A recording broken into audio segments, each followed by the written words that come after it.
Thank you for everything. And today I want to talk about fine-tuning. And as I experience contrast, particularly with other people, I realized that the one go-to person that I have is my inner being. And that is the one I want to always be connected to and have that resource. Yeah, because when you're connected to that, then that is the relationship partner to everyone else. Absolutely. In other words, you being who you really are and then having other relationships. And that's the answer to everything. Yeah.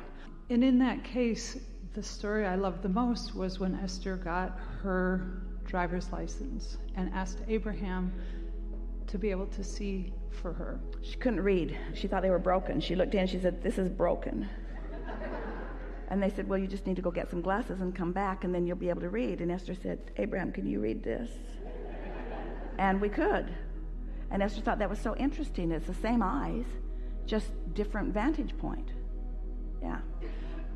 And in that story, that's when I realized that's what I want all the time. I want to be able to be connected to the truth of who I am, to Abraham, to Source, to all of those things. Well, it's nice to do it all the time, and it's nice to do it most of the time, and it's good to do it some of the time, and it's good to be in control of whether you're doing it or whether you're not. But most important, it's best to know when you are and when you aren't, so you can do something about it when you aren't.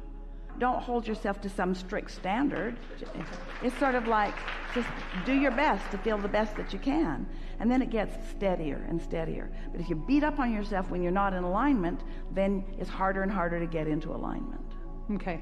So my question is about the difference between my inner being and Abraham and collective consciousness and don't even go there. Don't even try to do that. All you need to discern is the vibrational variance between your focus here and now and that energy stream. And don't try too hard to define what the makeup of that energy stream is, because it's an eternal stream. It's all the good that you've ever gathered from all the life experiences. It includes everyone who knows you and loves you. It's this non-physical stream. It's infinite intelligence. It's too big to describe or define.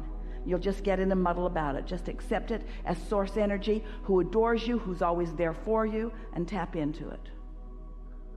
And whether you call it Abraham, sometimes Esther wants to call this, she's been noticing this profound timing about things. It's just uncanny. It's like she has a concierge in the sky that is just orchestrating things in such a magical way. Sometimes she wants to call it Jerry, but then that doesn't feel quite right. And sometimes she wants to call it Abraham, and then she says, "You guys, I'll just take all you've got for me. I'll take everything that I can manage to align up with, and who cares where it comes from or what it is. It's love, it's your legacy, it's your blessedness, it's your worthiness, it's infinite intelligence, it's all of that, you see."